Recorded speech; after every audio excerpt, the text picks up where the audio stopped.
Welcome to Twilight Terror Stories. Twilight is not just the end of day, it's the beginning of something else.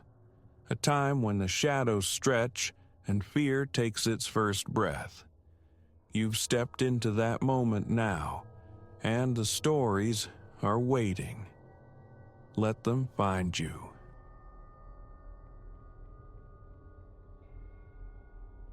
I never imagined damnation could wear the guise of threadbare carpet and water-stained ceilings. Yet, huddled within the echoing confines of a motel bathroom, the metallic rasp of a lockpick scraping against the cheap mechanism outside told a different story. Hell, it turned out, wasn't fire and brimstone, but the chilling realization that the most ravenous wolves often wore the widest, emptiest smiles. My name is Elias Thorne, a peddler of wares across state lines, a traveling man. It's a label ripe for caricature, I know, but it's the rhythm of my days. Asphalt ribbons unfurling, towns blurring past, and nights swallowed by establishments like this one. You develop a certain resilience, a callus over the soul, or so I'd convinced myself. It was a Tuesday, bleeding into Wednesday. Late October's chill already sharp in the air when the skeletal neon of the Crimson Sparrow Inn sputtered into view. Half the sign was dead, a broken promise against the bruised twilight sky, but the price was right, and exhaustion gnawed deeper than my standards. Behind the reception desk stood a man seemingly fused to the faux wood counter, a relic from the motel's probable genesis decades prior. He possessed an aggressive sort of affability, the kind that sets your teeth on edge, his questions too numerous, too pointed as he processed my arrival. "And what winds blow you to our humble corner of the world, Mr. Thorne?" he inquired, a smile stretched thin, never quite illuminating the depths of his eyes. "Just passing through," I offered, aiming for brevity. "Business calls in the next county." He nodded with an unsettling eagerness. "Ah, yes, of course. We see a fair few salesmen. Always journeying, eh? Must get solitary out there on the road." A hollow laugh escaped me, my only desire to reach my room, to shed his invasive gaze. Indeed, it has its lonely stretches, comes with the territory. He slid a heavy, tarnished metal key across the counter. "No plastic card here. Well, you settle in now. Anything you require, anything at all, you just let old Silas know." Silas Croft. The name felt as worn as the key. Gratitude murmured. I retreated towards my designated room, the man's intrusive attention clinging like damp air. The room itself was a predictable tableau of transient despair, the scent of stale cigarettes and regret, wallpaper peeling like sunburnt skin, a television set that belonged in a museum of technological failures. Yet the bed linens appeared passably clean, and fatigue eclipsed all other concerns. My travel case hit the floor. My shoes remained on as I collapsed onto the mattress. Sleep must have claimed me swiftly, for the next conscious sensation was a sharp rapping against the door, jolting me from a shallow dreg of rest. Disoriented, thick-headed, I lurched upright and navigated the small space. Silas Croft stood framed in the doorway, that unnervingly broad smile firmly in place. "Terribly sorry to disturb you, Mr. Thorne," he purred, his tone devoid of genuine apology. "Just doing my rounds. Couldn't help but notice your vehicle seems to have acquired a flat tire. My mind struggled to catch up, confusion warring with the sudden spike of alarm. A flat? But I just parked less than an hour ago. How could... Ah, these things happen, he interrupted, smooth as oil slick. Tell you what, come have a look-see. I'm quite adept with automobiles, perhaps I can lend a hand. Every primal instinct shrieked a warning, a klaxon blaring in the fog of my weariness. But the practical fear of being stranded come morning, coupled with my lingering stupor, nudged me towards acquiescence. "All right," I mumbled, grabbing my coat. "Show me." We stepped out into the biting night air. As we neared my sedan, parked under the jaundiced glow of a lone security light, a discrepancy registered. All 4 tires stood firm, properly inflated. I turned towards Silas, a question forming on my lips just as I caught the cold glint of something metallic clutched in his fist. Before comprehension could fully dawn, a brutal impact exploded against the side of my skull. The world tilted, dissolved into fractured light, and then plunged into utter blackness. Consciousness returned sluggishly, heralded by a sledgehammer pounding inside my head. As shapes swam back into focus, the grim reality materialized. I was back in the motel room, lashed tightly to a wooden chair. Silas Croft stood before me, his practiced smile now warped into something predatory and undisguised. "Well, now," he chuckled, a dry, rattling sound. "Look who decided to rejoin the waking world. You know, Mr. Thorne, you salesmen are cut from the same cloth, so trusting, so terribly easy to coax." A knot of pure terror tightened in my throat. What is it you want? Silas's eyes held a disturbing confluence of avarice and unhinged glee. "Oh, it's hardly about my wants. It's about your possessions.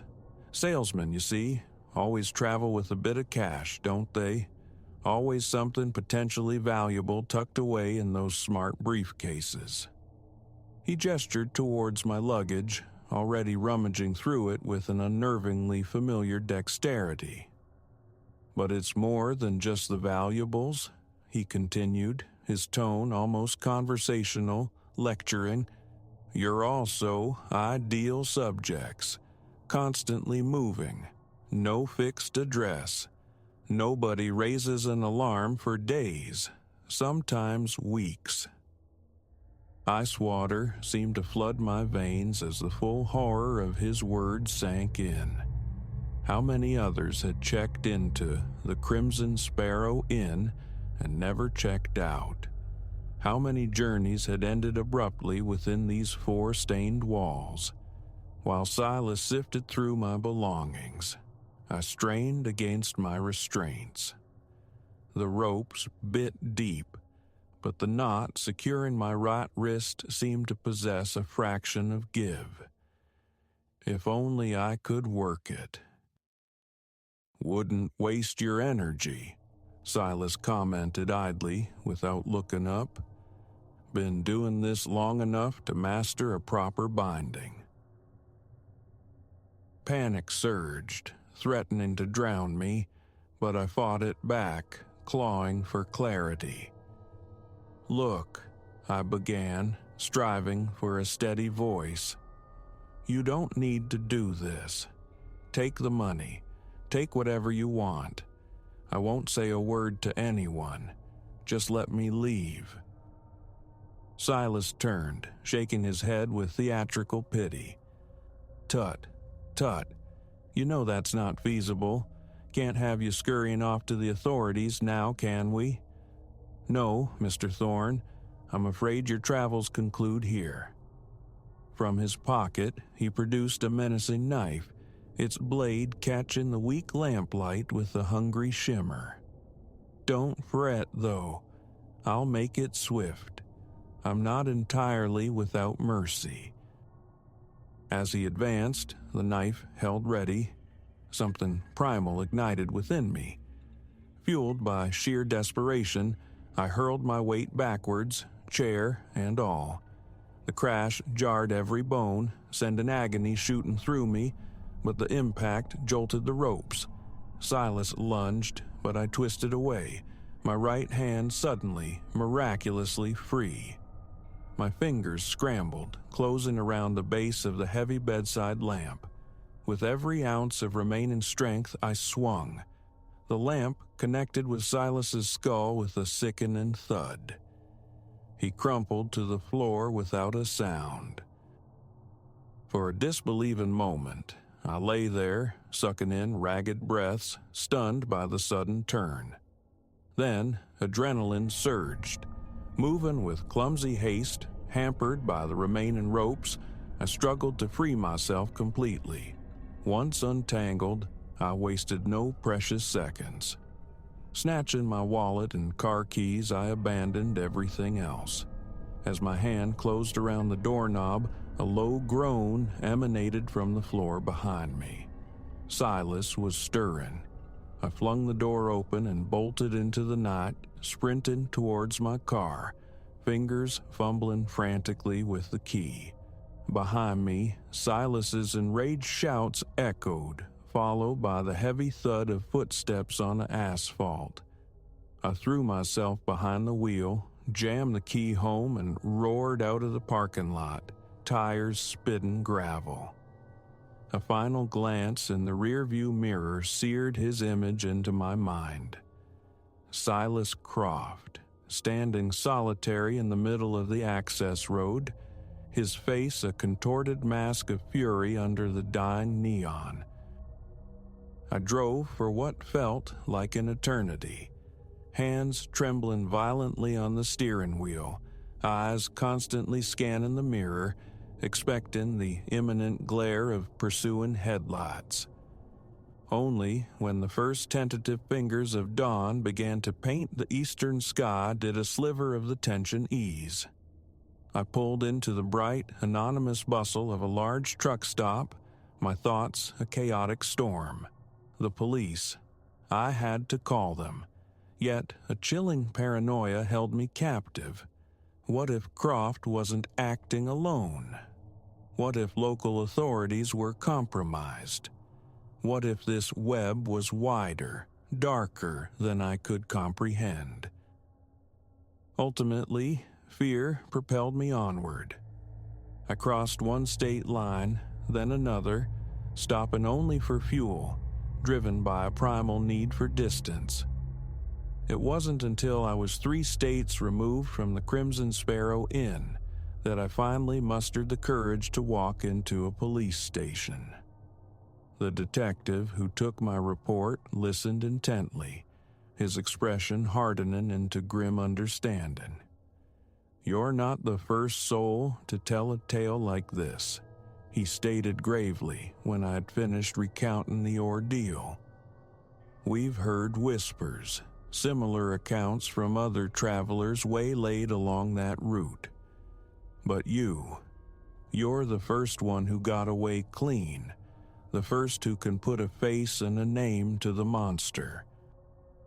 The ensuing weeks were a blur of cooperation with law enforcement, piecing together the evidence against Silas Croft and the sinister operation hidden behind the facade of the Crimson Sparrow Inn. My instincts had been tragically accurate. Croft was merely a component in a predatory machine that had been ensnaring unsuspecting travelers for years. When the news of the arrests finally came, a profound weight seemed to lift, yet the relief felt strangely hollow, incomplete. The experience had irrevocably altered the landscape of my mind. Returning to the road, to the life of a traveling salesman, was unthinkable. the mere thought of anonymous motel rooms, the endless stretches of highway, conjured a visceral dread I couldn't suppress. I found employment closer to home, a local sales route that allowed the nightly solace of my own bed, my own locked doors. Yet sleep doesn't always come easy. In the quiet hours, the memory surfaces, the musty room, the glint of the knife, the chill and ease with which Silas spoke of ending lives. I think of how narrowly I escaped becoming another statistic, another face on a missing person flyer. I think of those who weren't so fortunate, whose stories concluded in that squalid inn, and I understand with chilling certainty that the world teems with Silas Crofts, predators masked by helpful smiles and solicitous inquiries. This knowledge is a heavy burden, yet it has honed my senses, sharpened my caution. Now, every check-in counter, every casual encounter with a stranger is filtered through a lens of vigilance. Some might label it paranoia. I know it as survival, because the deadliest threats rarely announce themselves with snarls and bared teeth. Often, they arrive softly, offering assistance, luring you in with a disarming smile and a seemingly innocent query. How can I help you today? My night at the Crimson Sparrow Inn taught me the fragility of trust, the immense value of intuition. It underscored that sometimes the most critical transaction isn't closing a deal, but recognizing when you're the one being sold a lethal deception. I survived, yes, but the true, ongoing challenge lies in navigating a world where I now see the potential abyss lurking just behind the friendliest facade. It's a lesson etched deep, a cautionary tale I pray others absorb without enduring the tuition I paid. In this uncertain landscape, a measure of suspicion isn't cynicism. It's essential armor.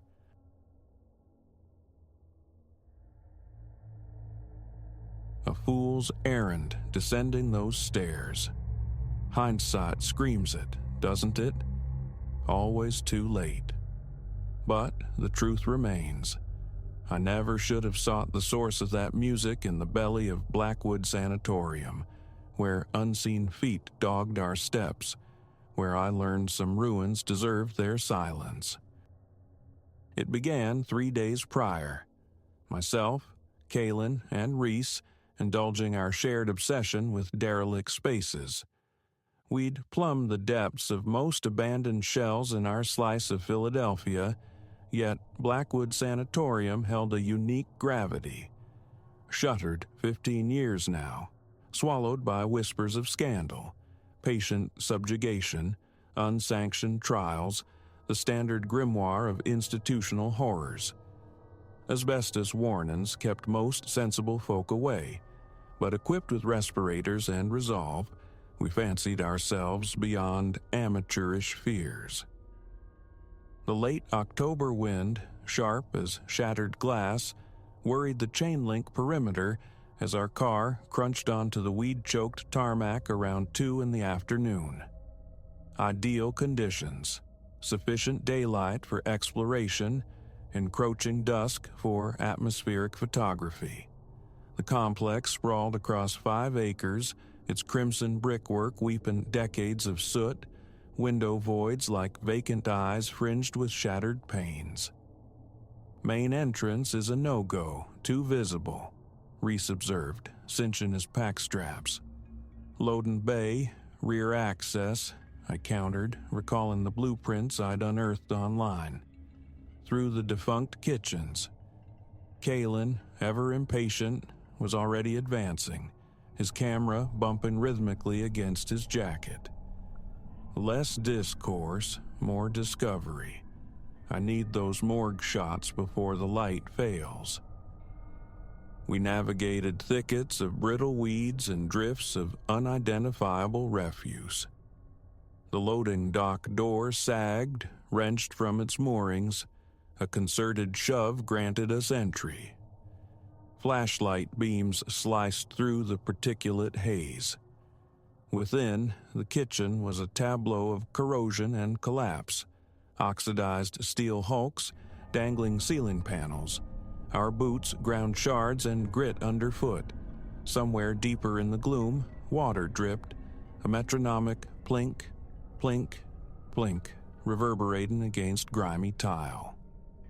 "Look here," Kalen murmured, his light playing over a wall. Stark red letters, nearly a meter high, shrieked, "The voices never left." "Charmin'," Reese scoffed. "Likely those delinquents who tripped the alarm last month." We pushed further into the structure's decaying heart, Kalen methodically capturing the entropic beauty. This was our ritual, preserving these forgotten places in digital amber before the wrecking ball arrived. The third floor offered glimpses into patient confines. Bed frames bolted fast, leather restraints hanging like shed skins. Administrative sprawl dominated the fourth. Mountains of mildewed documents, fossilized computers, wire hangers screeching on denuded racks. It was upon returning to the ground floor that the sound reached me, a delicate, almost subliminal piano melody wafting up from below.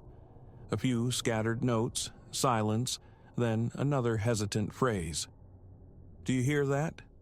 I halted, raising a hand. "Hear what?" Kalen remained absorbed in his viewfinder, framing an overturned gurney.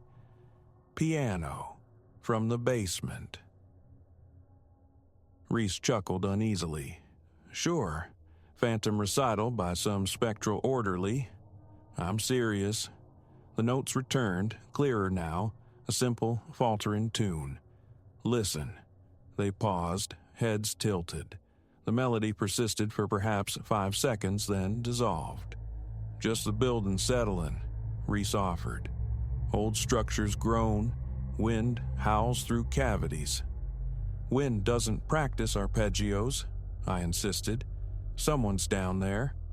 "Squatter with a Casio, perhaps," Kalen proposed. "Let's hit the morgue and extract ourselves. Sun's dipping." Yet the music snagged at my curiosity, too distinct, too deliberate. "I'm taking a look. Wait here if you want." "Absolutely not," Reese sighed, resigned. "Splitting up? Classic blunder. Besides, the lower levels are probably inundated." Behind a ponderous fire door, we located the stairwell. Concrete steps plunged into absolute black, the air growing thick, viscous with the scent of mold and stagnant water. Our lights revealed walls slick with black fungal blooms. Water glistened darkly on the treads. The music intensified here, still fragmented, yet undeniably present. A childlike melody, like a damaged music box unwinding. "This feels profoundly unwise," Kalen muttered, yet he descended behind me. With each downward step, the temperature plummeted. Reaching the landing, my breath plumed visibly. The basement unfolded into Stygian darkness, a labyrinth of corridors and storage vaults. The music echoed, refracted by concrete and damp, seeming to originate from everywhere and nowhere. It was then I registered the footsteps. Initially dismissed as our own reverberations, their cadence felt subtly wrong. For every step we took, an additional footfall sounded, slightly asynchronous, a ghostly syncopation. When we froze, the phantom steps persisted for a heartbeat longer before ceasing. "Did you hear?" I whispered. "Echoes," Reese insisted, though a tremor roughened his voice. "Acoustics play tricks underground." We pressed deeper. The music waxed and waned, a teasing auditory phantom, never quite resolving into a pinpoint source. The extra footsteps shadowed us, their rhythm consistently, unnervingly off. My flashlight beam swept across a faded sign, Hydrotherapy Ward B. An arrow indicated left, down a constricted passage flanked by heavy metal doors. Suddenly, the music swelled, achieving a moment of crystalline clarity. It emanated from the corridor's terminus. "Okay, no," Kalen declared firmly. "My threshold is reached. We need to leave." "Just one quick look," I urged. "Could be someone injured, trapped." "Or something waiting to trap us," Reese countered, his voice tight. "This is wrong, utterly wrong." But I was already advancing down the hallway. The doors stood ajar, revealing tiled chambers like empty mausoleums, fitted with floor drains and rust-weeping tubs, relics of an era when icy submersion passed for therapy. The footsteps behind us had multiplied. It sounded less like an echo, more like a shuffling throng just beyond the light's edge, their tread a discordant chorus intensifying with each door we passed. Abruptly, the music ceased. The ensuing silence magnified the sound of the footsteps, making them deafening. "That is it!" Kalen seized my arm. "We are leaving. Now!" A resonant clang echoed from behind us, a door slamming shut. Then another and another, a percussive cascade down the corridor, the heavy metal portals swinging closed sequentially, advancing towards us. We turned and fled. Our boots hammered the concrete as we sprinted back through the oppressive dark. The phantom steps erupted into a thunderous stampede, seemingly bursting from the very walls, chasing us. Doors continued their violent closure, the concussions pursuing us. I risked a backward glance. In the flickering strobes of our lights, movement registered. Shadow fragments flitting between doorways, peripheral phantoms always just evading direct sight. The air, now painfully cold, tore ragged in our lungs. We reached the stairs, scrambling upwards 3 steps at a time, nearly tumbling in our frantic haste. Behind us, a final door slammed with reverberating finality, like a cannon shot. Then, only the ragged counterpoint of our own desperate breathing filled the void. "What the—" Reese gasped, bent double. "What in the unholy—" Kalen, camera dangling uselessly, was already moving towards the distant promise of the exit. "Out! Now! No arguments!" Yet some morbid compulsion made me turn, look back towards the basement maw. The music had recommenced, louder now, faster, devoid of its earlier hesitation. It spilled up the stairwell like viscous ink, accompanied by the sound of dozens, perhaps hundreds of feet shuffling across concrete, and voices. Indistinct, distorted susurration speaking words just beyond comprehension. "Don't you dare!" Reese clamped a hand on my shoulder. "We are gone." This time, I offered no resistance. We ran through the rapidly darkening superstructure, flashlight beams slashing wildly. Every shadow writhed, every natural echo felt menacingly deliberate. The music pursued us, diminishing with distance but never entirely vanishing. We burst out into the overgrown lot just as the sun bled away behind the skeletal remains of adjacent buildings. I cast one last look at the sanatorium's darkened facade. For an instant, I imagined faces pressed against the grimy basement windows, a gallery of pallid masks observing our flight. Later, examining Kalen's photographs, anomalies emerged. In every frame captured within the basement corridors, translucent blurs marred the image.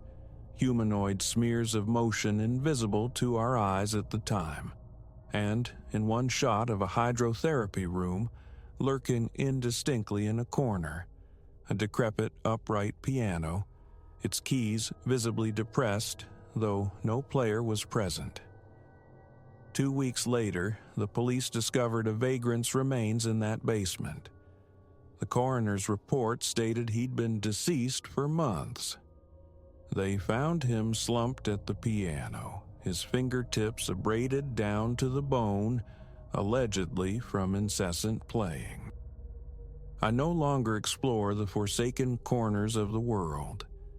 Yet sometimes, in the deepest hours of the night, I hear it, that fractured melody seeping through my apartment walls, accompanied by footsteps, eternally out of sync with my own, pacing beside me in the darkness. They say Blackwood Sanatorium is slated for demolition next spring. I won't be there to witness its final fall. Some places ought to remain buried, their malignancies sealed beneath concrete and steel. Some music deserves only silence, but in my dreams the basement corridor persists. The doors slam shut behind me, the cold intensifies, and always there is the music. A simple tune played by bone fingers on decaying ivory, while countless feet shuffle through the gloom in perfect, dreadful rhythm. I shouldn't have gone down there. But now, a chilling certainty grows. Perhaps I never truly left.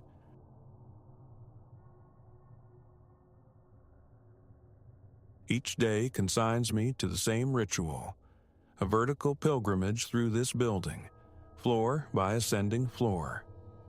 That is my remit. Hallways unspool before me, doors stand like silent sentinels. The air itself is tested for anomalous scents, the electric constellations confirmed functional. A tedious rhythm, mostly, yet the fifth stratum breaks the monotony. The shift is palpable the instant the lift sighs open upon it. Here, the atmosphere turns leaden. A peculiar, stifling hush descends, raising the fine hairs along my arms. Records decree it tenantless, utterly unoccupied, but whispers of habitation persist. A blade of light slicing beneath a threshold, a disembodied murmur bleeding through plaster, the spectral strains of bygone melodies drifting down the corridor's length. Always, the sensation of being scrutinized, observed, follows my passage. Sometimes I pause, straining to hear, and feel an echo. Something else, attentive in the oppressive stillness. This post became mine roughly a year past. The initial weeks unfolded without incident, prosaic and predictable. Floor after floor yielded the same tasks: refuse chambers inspected, stairwell access secured, corridors confirmed clear of stray belongings. Floors 1 through 4 adhered strictly to normalcy, but the fifth announced its divergence immediately.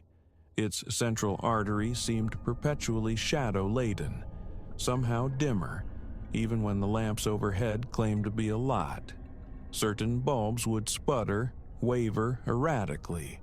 I marked them for maintenance, replaced them myself more than once, yet they defied lasting remedy, indifferent fixtures mocking my efforts. The company ledger, a Spartan spreadsheet, confirms every unit vacant. No leases active, no transient stays, naught. Yet my daily patrols would reveal portals slightly agape, unlatched inexplicably.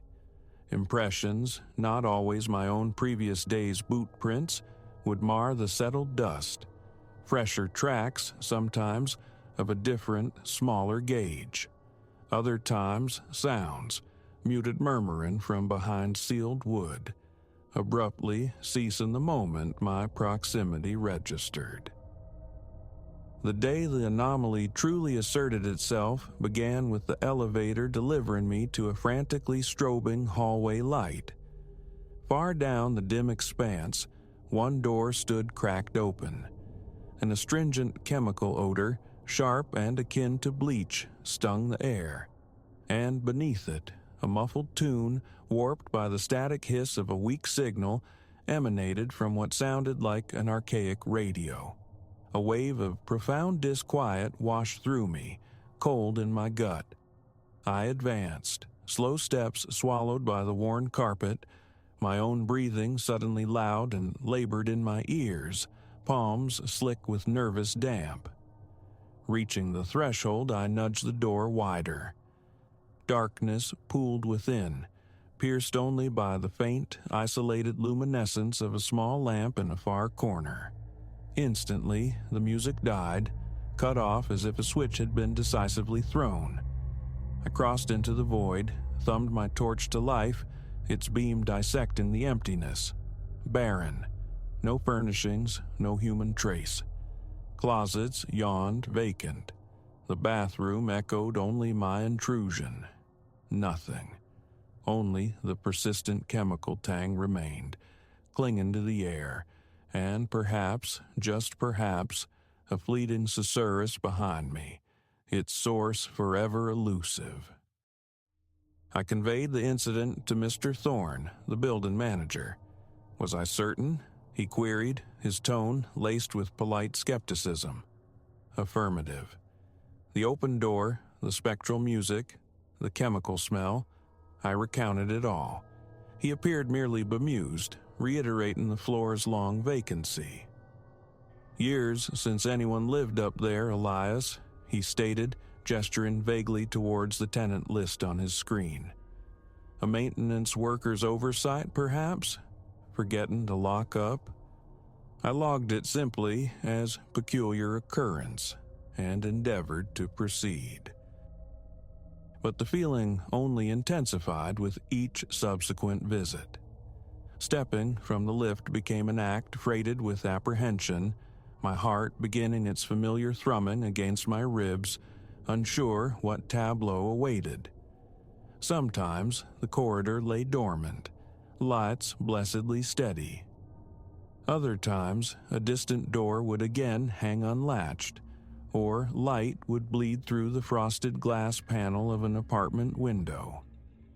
Initially, I fought to disregard these signals, concentrating fiercely on the mundane, waste disposal checks, verifying the stairwell lock, ensuring the exit signs glowed correctly. Yet something inevitably recaptured my focus. An unidentifiable noise, a protesting groan of floorboards under unseen weight, a sudden, localized chill dropping the temperature noticeably. My scalp would constrict, my stomach roil. Involuntarily, my torch beam would probe beneath doors, seeking shadows, the outline of feet. None ever appeared, yet the weight of unseen eyes, the distinct pressure of being regarded, never lifted. One evening, covering for the nocturnal attendant, the entire building sank into profound quietude, most inhabitants slumbering behind darkened windows. Around midnight, ascending to inspect the roof access hatch, a whim directed me to the 5th floor en route down. Curiosity, perhaps morbid, regarding its nocturnal temperament. The lift doors parted onto Stygian gloom. The overheads were utterly extinguished or defunct. My vision swam, struggling to adjust. Stepping forward onto the carpet, a faint electronic droning reached me, the sound of a radio caught precariously between stations. It led me, a moth to a flickering candle, to a unit at the corridor's terminus. The door, this time, was shut fast. I pressed my ear against the cool wood, pulse thundering, the rush of blood loud and surging in my own ears. The knob refused to turn, locked solid. Inside, the unsettling droning persisted. A soft rap with my knuckles silenced it instantly. 10 seconds crawled by. 15, an eternity compressed. I knocked again, a fraction harder. Stillness answered. The realization struck with chilling clarity. I stood alone in the absolute dark before a locked door in a supposedly empty apartment on a deserted floor. A glacial chill traced my spine, accompanied by the distinct prickling impression of presence directly behind me. My hand, gripping the torch, trembled uncontrollably. I whirled, casting the beam in a wide, frantic arc. Emptiness greeted me. Defeated, unnerved, I retreated. In the ensuing weeks, such encounters became disconcertingly commonplace. A newly replaced corridor bulb would be inexplicably lifeless the next day. My inspections of fixtures, of wiring, yielded nothing amiss. Faint abrasions began appearing near certain door frames, shallow gouges suggestive of clumsy lock-picking attempts or perhaps prying fingers.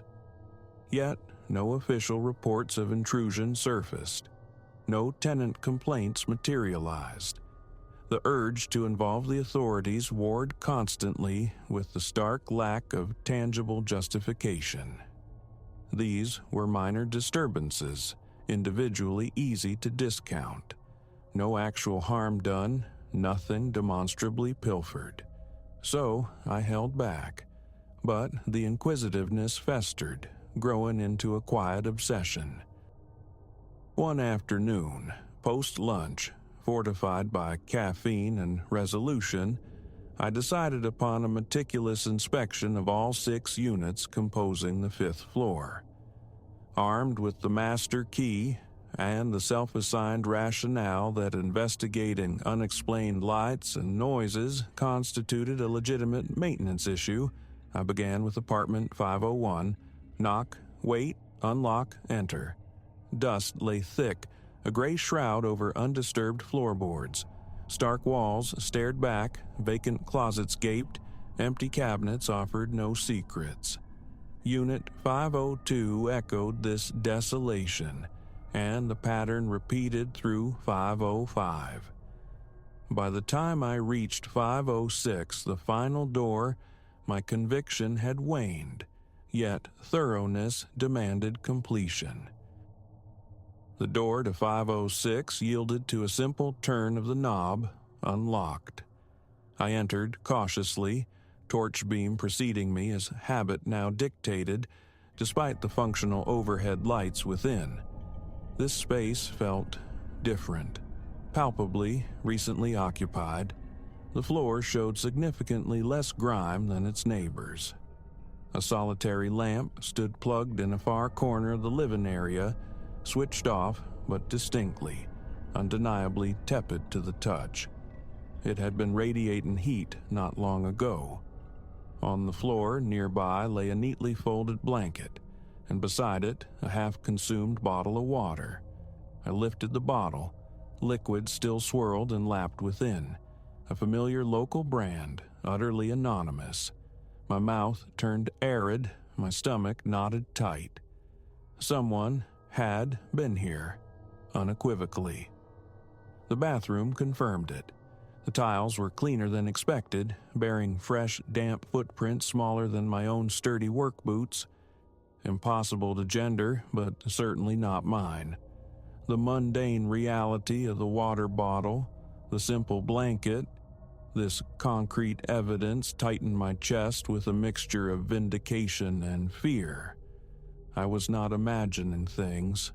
This wasn't some phantasm born of a tired mind or an overactive imagination. From then on, 506 became a daily focal point, a locus of my unease. Sometimes I found it locked, sometimes not. The lamp occasionally radiated that telltale residual warmth. The blanket might be folded differently, shifted slightly. Once I discovered the lamp illuminated, casting a lonely pool of light. The previous water bottle gone, replaced by another, different brand.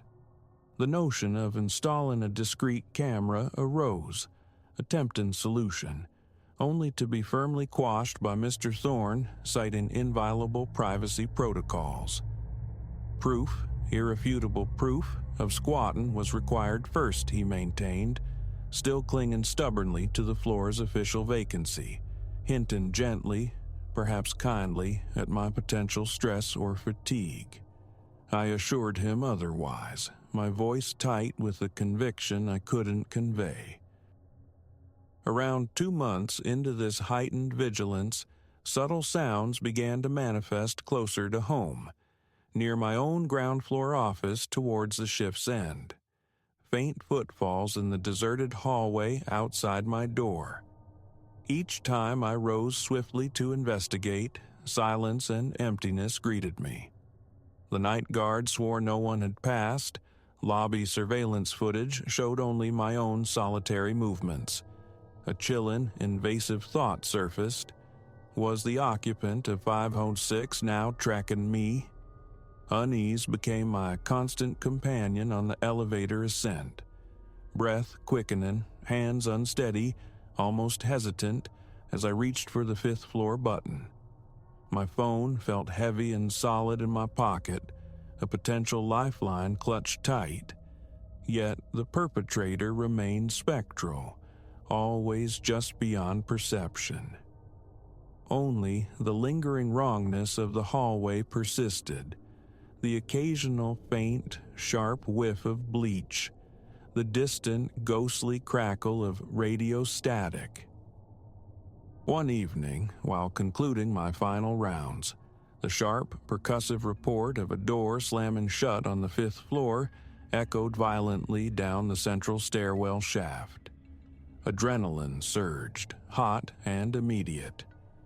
I bypassed the slow lift, taking the stairs 2, sometimes 3 at a time, heart battering against my ribs like a trapped bird, sweat trickling down my temples, stinging my eyes.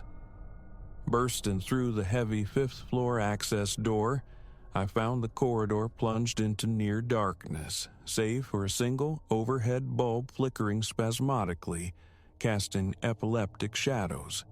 No sign of movement. I advanced cautiously down the hallway, torch beams slicing nervously left and right. Then, distinct soft footfalls directly behind me. I whirled, torch beam stabbing the air. Nothing.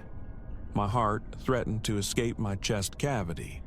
I fought consciously to regulate my ragged breathing.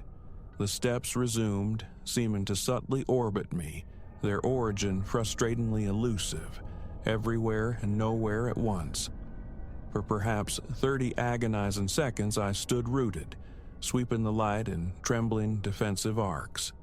Then, as abruptly as they began, the sounds ceased. Silence, thick and absolute, reclaimed the corridor. I moved towards apartment 506, half expecting, half dreading to find the door standing open. It was locked. I rapped my knuckles against the wood. Silence answered. Staring intently at the doorknob, debating whether to use my key, I heard it. A distinct, soft click from within. The unmistakable sound of a light switch being flipped off. My mouth went instantly dry. Another knock, firmer this time, demanding attention. More silence. Nervous energy coursed through me like electricity. A knot tightening low in my gut. I produced the master key, slid it smoothly into the lock, turned, and pushed the door inward. Darkness greeted me. My beam scoured the interior, frantic now. The blanket, gone. The lamp remained in its corner, unplugged this time. Cold.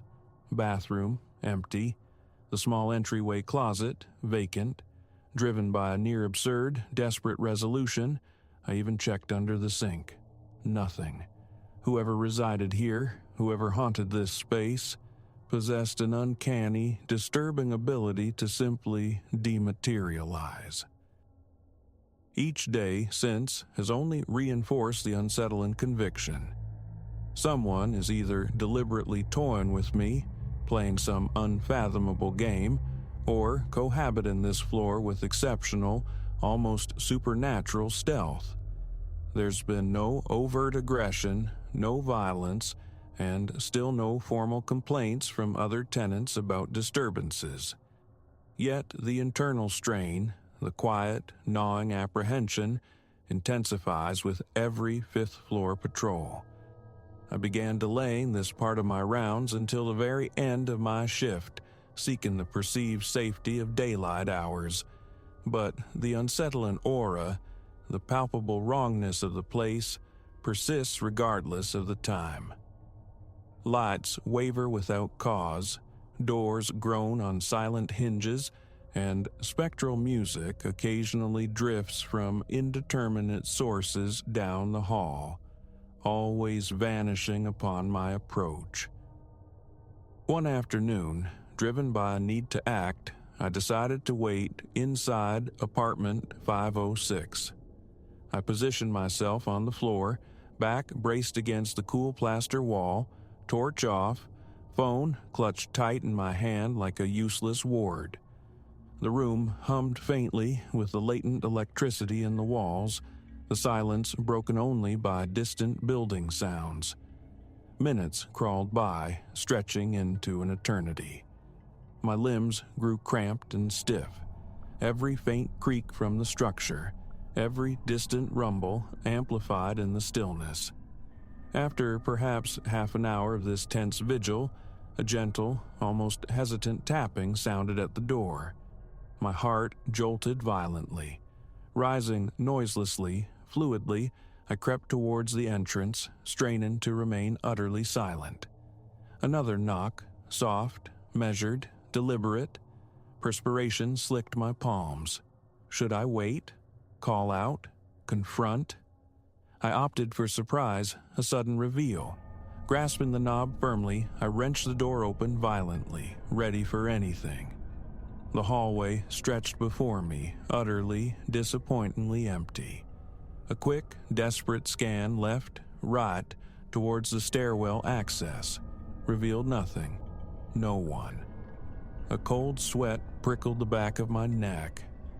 Never had something so minor, so seemingly innocuous, felt so profoundly disconcerting, so personally directed.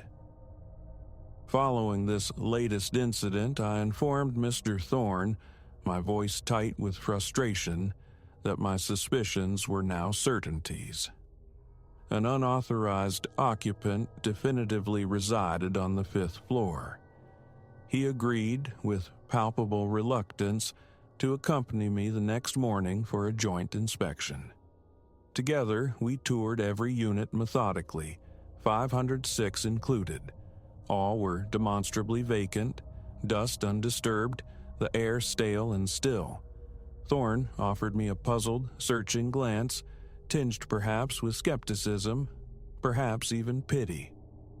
"Keep me posted, Elias," was all he said, his tone noncommittal as we left the floor. Exasperation and a profound sense of impotence washed over me. My experiences, so vivid and undeniably real to me, remained unprovable, ephemeral. Over time, I've realized my quest has subtly shifted. It's no longer just about finding proof of a squatter. I find myself searching, almost subconsciously, for something, anything, that might explain the pervasive sense of foreboding, the deep, instinctual dread that floor inspires. No explanation has ever surfaced.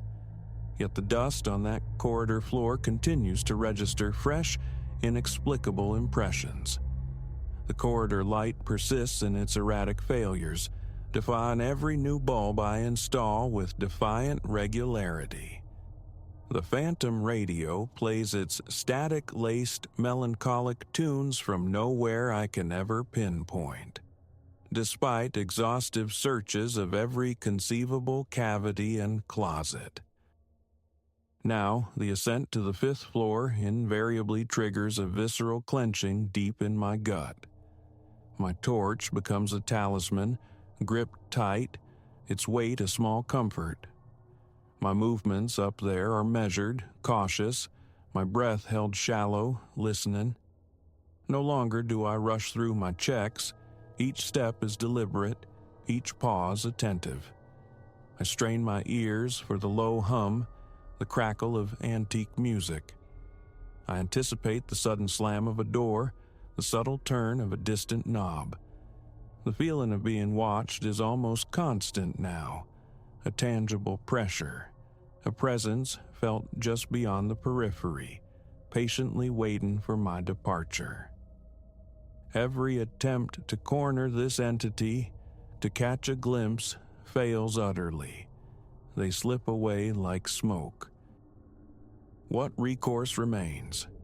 Without concrete proof, the authorities are unreachable, my claims too flimsy.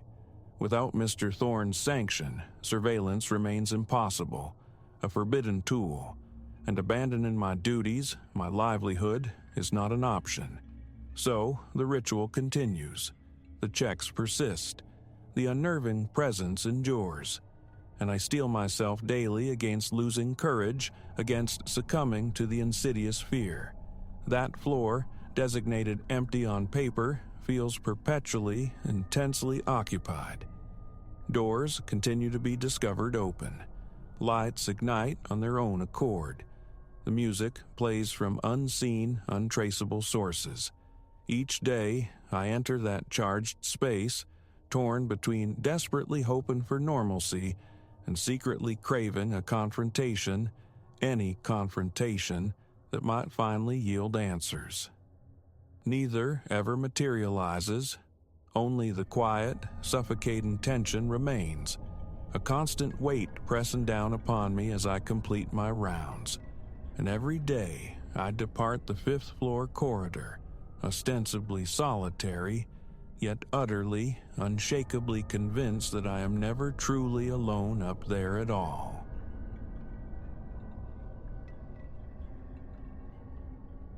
The first time the porcelain figurine migrated across the mantelpiece, a tremor of disbelief was easily summoned. A trick of the light, perhaps, or settling foundations.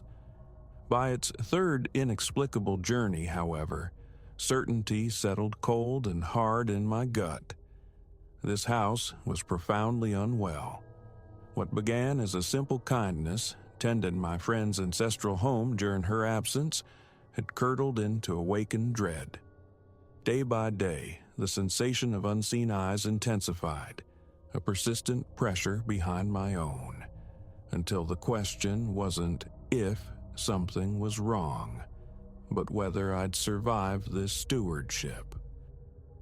My name is Alara. Rationality has always been my anchor, pragmatism my compass. Ghost stories, entertaining fictions, conjured for thrills, nothing tethered to the solid world I knew. So, when Serafina, my dearest friend, proposed I inhabit her sprawling Victorian while she pursued business abroad for a month, acceptance came swiftly. The house, admittedly venerable and prone to nocturnal groans, possessed a certain faded grandeur. I envisioned tranquil weeks, punctuated by the clack of my keyboard and the quiet turning of pages. The initial days unfolded with deceptive calm. I established a rhythm. Remote work cocooned in the sunlit library, evenings spent charting the labyrinthine corridors, discovering the eccentric strata of heirlooms layered amongst contemporary comforts. Serafina had mentioned its lineage, generations breathing within these walls, evidenced by the curious juxtaposition of antiques and modern design. It was the fourth night when the familiar fabric of reality began to fray. Curled upon a velvet chaise, lost in a novel, an abrupt chill descended, leaching warmth from the air like a physical presence. Simultaneously, a whisper, thin as spider silk, brushed my ear. Perhaps only the ancient house sighing, the wind through ill-fitting sashes. I dismissed it, A shiver traced down my spine attributed to drafts and an imagination overstimulated by solitude. Then the vase shifted. An intricate ceramic piece perched innocuously on a mahogany side table opposite me.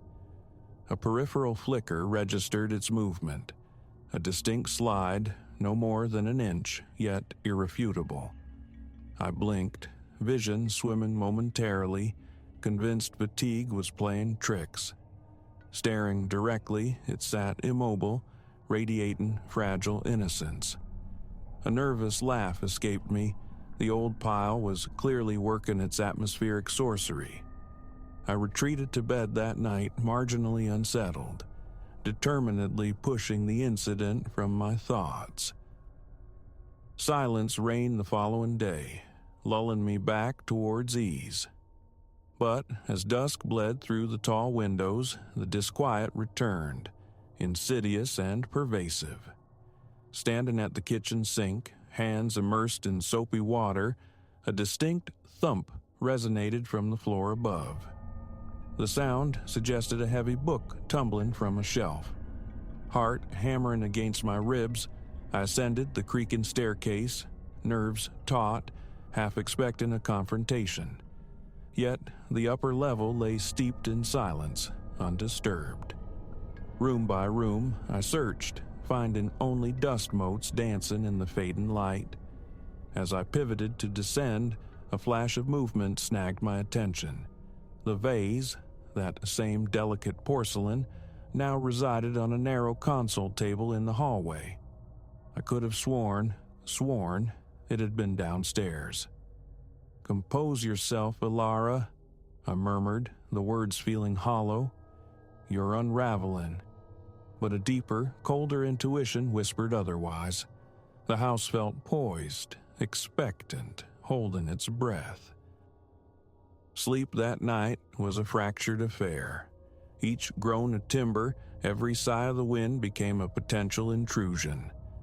I tossed, turned, finally succumbing to a fitful doze near dawn, only to awaken to a tableau of violation. Every single kitchen cabinet door gaped open. Standing paralyzed in the doorway, surveying the silent chaos, a wave of icy fear washed through me. Impossible. I hadn't left them like this. With hands that trembled betrayingly, I began closing them one by one, flinching at the click of each latch. As the final door swung shut, a fleeting darkness darted across the adjacent wall. I spun, but the space was empty. The shadow vanished as if it had never been. Later that day, I phoned Serafina, carefully modulating my voice to sound casual. Was there anything peculiar about the house I should be aware of? Her laughter crackled down the line.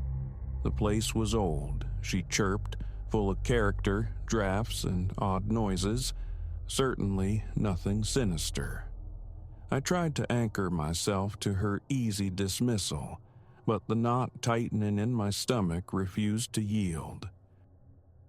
The days that followed blurred into a pattern of escalating strangeness. Objects developed a disconcerting habit of repositioning themselves the moment my gaze shifted. Footfalls echoed from empty floors above while I was below, and vice versa. Once, I jolted awake in the dead of night to find every lamp in the house blazing, despite my meticulous ritual of extinguishing them before sleep. Sundown became a threshold I dreaded crossing. Nightfall was when the house shed its daytime skin, truly awakening. Shadows pooled with unnatural depth, seeming to writhe at the edges of vision. More than once, reflections in mirrors or polished surfaces held fleeting figures that dissolved upon a direct look. One evening, nearly 2 weeks into my vigil, I was roused by music. Faint, ethereal, seeming to drift from a great distance, yet unmistakably the strains of an old-world waltz. My heart vaulted into my throat. Compelled, I crept downstairs, drawn towards the living room. The scene that awaited me there remains etched into my memory, a recurring phantom in my dreams. The heavy furniture had been shunted against the walls, clearing a vast space in the room's center, and within that space things were animated. The vase, the progenitor of my fear, spun languidly in midair. Books drifted past like spectral birds, pages rustling softly. And at the heart of this impossible ballet, two indistinct shadows coalesced, turning and swaying to the ghostly melody. I stood transfixed, mind refusing to process the visual heresy. As I watched, one shadow form pivoted towards me.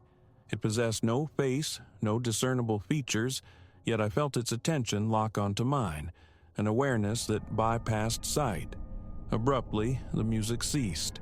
Everything, vase, books, shadows, plummeted to the floor with a discordant crash.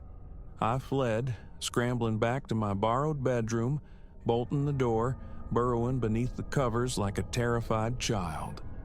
Sleep was a forgotten country. I lay rigid until the first gray light of dawn, starting at every settling creak. The following morning, departure felt not just sensible, but essential. Yet some contrary impulse held me fast. Stubbornness, perhaps, or a morbid curiosity, or maybe a deeper, unnamed instinct nudging me towards understanding. I resolved to stay, to decipher the narrative woven into the very fabric of this house. The day was consumed by research, delving into the property's provenance, seeking anchors for the inexplicable.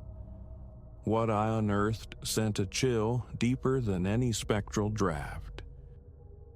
Constructed in the late 19th century by a prosperous industrialist, the house had been his sanctuary, filled with art and antiquities gathered from across the globe alongside his wife. Their lives were shattered, however, when their only daughter vanished without a trace under circumstances shrouded in mystery. The bereaved couple followed her into silence soon after, and the house cycled through various hands before landing in Serafina's lineage. Reading about the lost girl, an unshakable conviction formed. She was intrinsically linked to my experiences. Was it her spirit lingering, ensnared within these walls? Were the dancing shadows her grieving parents, forever trapped in their sorrow? That night, propelled by a volatile cocktail of fear and resolve, I decided confrontation was the only path forward. I took a seat in the living room, the very epicenter of the ghostly waltz, and spoke into the charged silence. "I know you are here," my voice, though tremulous, carried. "I am not leaving. I am not afraid. Please, show yourself." Silence stretched, thick and expectant. Then, almost imperceptibly, the air grew colder. The vase, that damnable, persistent vase, slid across the table, inching towards me. And reflected in the grand mirror above the fireplace, a visage began to coalesce. It was the face of a young girl, perhaps 12 or 13, etched with sadness, confusion, and an aching loneliness. As I watched, riveted, her translucent lips formed words, soundless yet perfectly clear. "Help me." In that instant, the fear that had held me captive dissolved, replaced by a profound surge of empathy and purpose. This wasn't malice seeking to terrorize, it was a lost soul, adrift and isolated for over a century. The ensuing week became a frantic immersion into the esoteric. I devoured texts on paranormal phenomena, consulted with self-proclaimed mediums, most regarding me with thinly veiled skepticism, and attempted to reconstruct the fragmented puzzle of the girl's fate. The spectral activity persisted, but its character shifted. It felt less menacing, imbued now with a palpable sorrow. Objects still drifted, but gently, almost tentatively. The music, when it returned, was softer, a mournful lullaby, and sometimes, in the deepest hours of the night, I'd hear faint sounds akin to a child weeping. On my final night within those walls, I felt prepared. Candles marked a circle on the living room floorboards, the air thick with the purifying smoke of burning sage as I recited the carefully memorized passages. The atmosphere crackled, heavy with an almost electrical potential. Candle flames danced wildly, casting flickering light upon the space before me, and there she materialized. The girl from the mirror stood, shimmering and translucent. A smile touched her lips, radiating pure, unburdened relief. As I watched, her form grew indistinct, fading like mist until she vanished entirely. With her departure, the oppressive weight that had saturated the house for so long lifted, leaving behind only stillness. When Serafina returned, I recounted everything, bracing for disbelief. To my astonishment, she accepted my story without question. It transpired that generations of her family had sensed oddities within the house, though none had experienced phenomena as intense or overt as mine. I moved my belongings out the following day, yet the house, and what transpired within it, had irrevocably altered my internal landscape. I no longer scoff at tales whispered in the dark or dismiss the possibility of realms beyond rational grasp. I understand now that existence contains contours unseen, occupying the liminal spaces between knowledge and fear.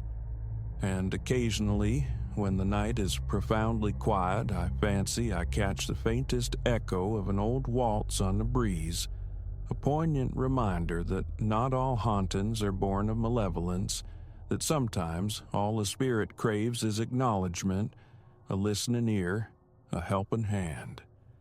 Still, I confess, porcelain vases now evoke an involuntary shudder.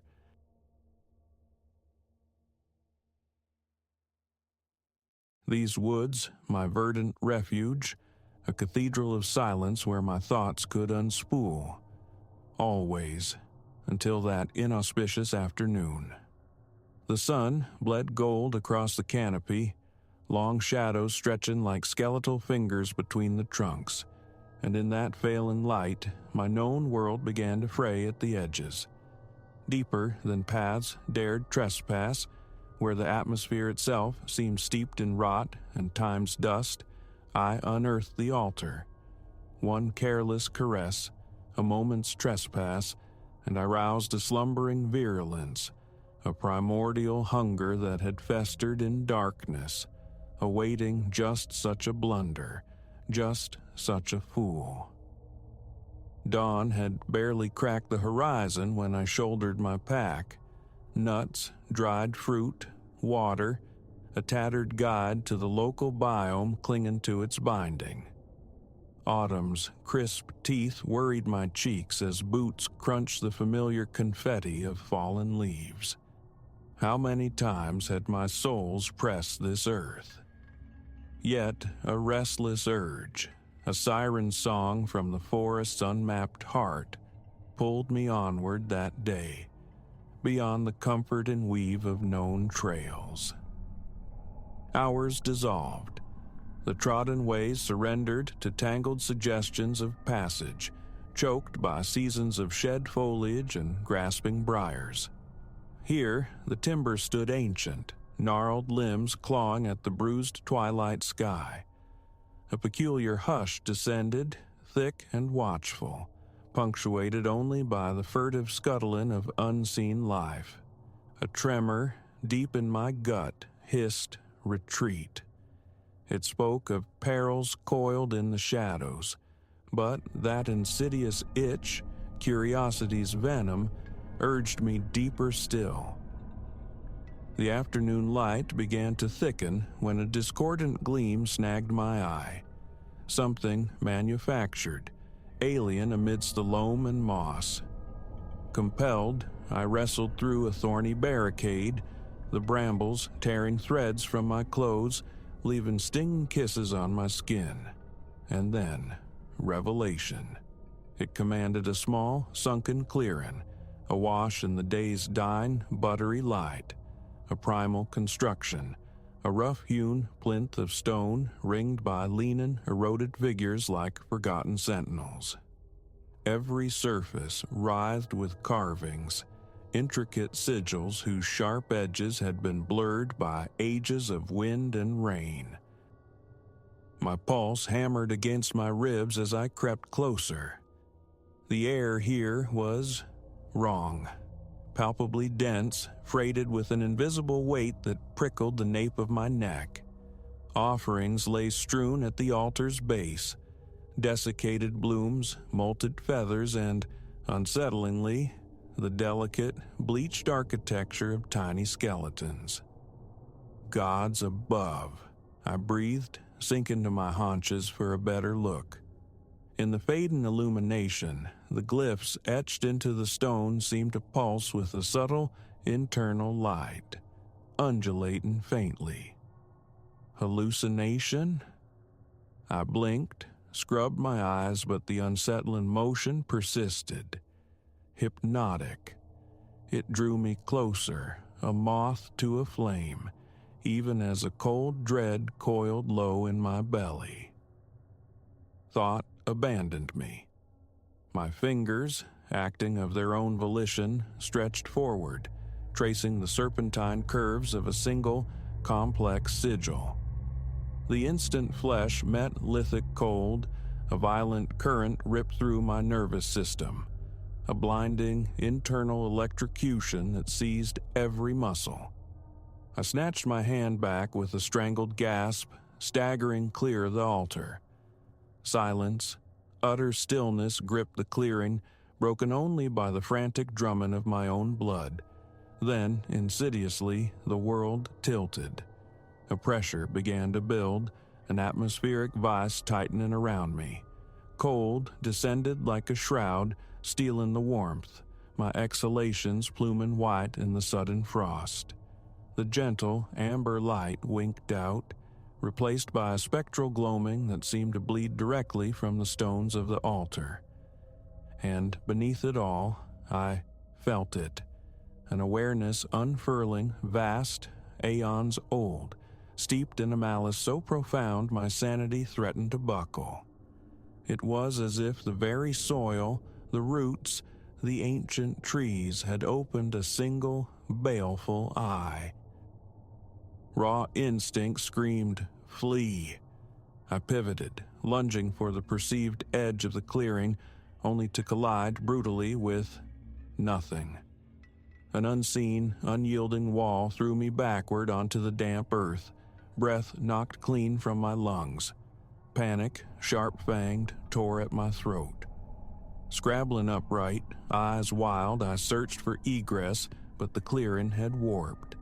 The surrounding trees now soared to impossible heights, their upper branches twisting together, weaving a suffocating canopy, a living prison. Shadows pooled and deepened, and within them motion, fluid, indescribable forms jittering at the periphery of sight, dissolving when faced directly. A deep, serrated growl rolled through the space, sourceless yet omnipresent. I spun, finding only the silent, brooding altar. "Who's there?" The words were a thin tremor in the oppressive air. Another growl, this time seeming to scrape the air inches behind my ear. A phantom sensation, impossibly hot breath against my neck. I whirled. Empty space mocked me. My heart threatened to batter its way free of my ribs. retreating step by agonizing step, eyes scanning the burgeoning dark. Please, the thought screamed silently. A mistake? I didn't mean it. Let me leave. A laugh answered, colder than the sudden frost, brittle with ancient cruelty. Then, the voice. Not sound, but an intrusion, grinding into my consciousness like tectonic plates shifting. Too late, small trespasser. The mental resonance was agonizing. You have stirred the deep slumber. The debt is now yours to settle. The darkness congealed. Shapes bled from the gloom, coalescing into horrors that defied geometry and reason, things of too many limbs or none at all, eyes like embers burning with cold, alien hunger. Talons of shadow scraped the air, reaching. A raw shriek ripped from my throat, pure animal terror. I bolted, directionless, propelled only by the need to put distance between myself and the closing abominations. But the clearing played tricks with space. No matter how frantically I ran, the altar remained stubbornly equidistant, a fixed point in a swirling nightmare. Time became elastic, meaningless. My lungs were furnaces, legs screaming protest, threatening collapse. Yet I ran, knowing stasis meant consumption. Then, just as oblivion beckoned, a flicker, a tear in the oppressive weave of trees, a glimpse of mundane woodland beyond. Hope, fierce and desperate, ignited a final surge. I hurled myself toward that fragile promise. For an eternal second, failure seemed certain. The scrape of something sharp along my back, the fetid warmth of pursuit on my neck. And then I burst through, crashing, tumbling down a slope slick with fallen leaves. The impact stole my breath, stars exploding behind my eyelids. I lay sprawled, gulping air, too terrified to move, listening. Gradually, the familiar symphony of the woods filtered back, wind sighing through branches, the far-off cry of a hawk, ordinary sounds. Tentatively, I cracked open my eyes. I was nestled at the base of a gentle incline, surrounded by unassuming trees bathed in the soft, painterly hues of sunset. No clearing, no altar, no impossible geometry of terror, just the woods. Painfully, stiffly, I hauled myself upright. My clothes were shredded, skin mapped with scrapes and blooming bruises. Alive, though, free, or so the thought fluttered, fragile as a butterfly's wing. Then a cold dread, sharp as ice, pierced the relief. Because through a gap in the familiar trees catching the last rays of sun, glinted something utterly wrong. Stone, weathered totems, a primitive altar. My veins turned to slush. The awful certainty crashed down. Escape was an illusion. The clearing, the malevolence I'd unleashed hadn't been left behind. It was here. It was everywhere. Waiting, watching, and its patience was infinite. Sheer terror lent wings to my battered body. I ran, heedless of exhaustion, stumbling through the twilight woods until the blessed sight of my vehicle emerged from the gloom, miles from where I thought I'd left the path. Keys fumbled, engine roared, tires spat gravel. Driving away, hands slick with sweat, vibrating against the wheel, I felt eyes on my back, an unseen weight pressing close in the rearview mirror. Days bled into weeks. I spun elaborate webs of self-deception, fatigue, dehydration, awakened nightmare born of isolation, plausible deniability. But the lies frayed thin in the quiet hours when dusk crept into corners and silence deepened. In those moments, the awareness returned, that vast, cold sentience, observing me from just beyond the thinnest veil of perception. There is no true escape. I comprehend this now. It persists, patient as stone, eternal as decay, waiting for a lapse, a moment of weakness when the membrane between worlds weakens, and it will come. A single, foolish touch upon secrets not intended for human senses. A curiosity that signed my doom. The altar may have retreated into the forest shadows, but the virulence it holds is awake now. It breathes, it waits, and its hunger will inevitably find me once more.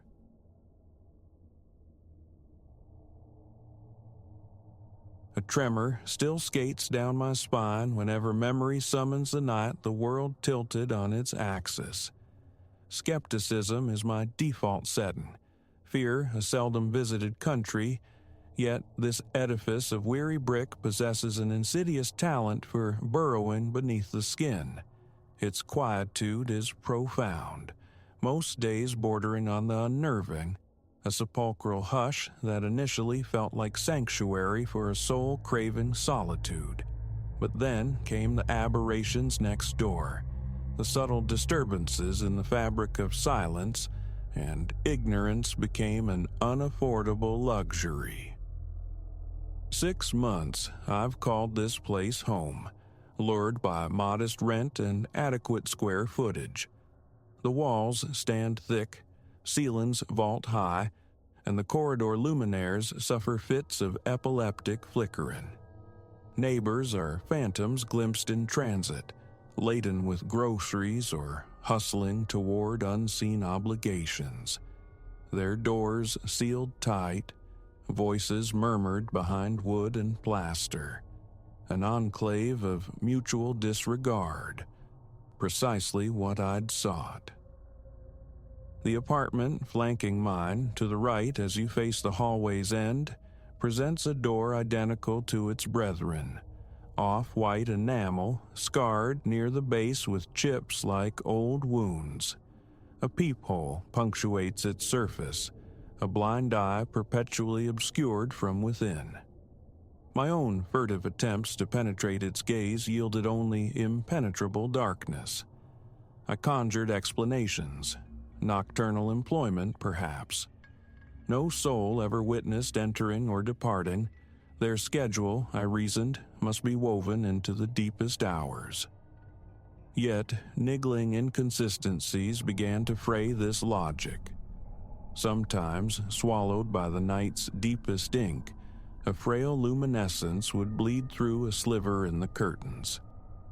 This was the first discordant note, for the dwelling radiated vacancy.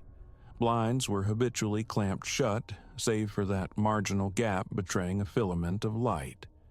Someone resided there, surely, I insisted to myself, some hermit shunning daylight, but the silence remained absolute, defying even this theory.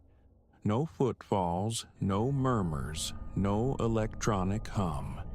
Just that transient glow, extinguished moments after appearing. One night, with the clock hands nearing 2, music materialized.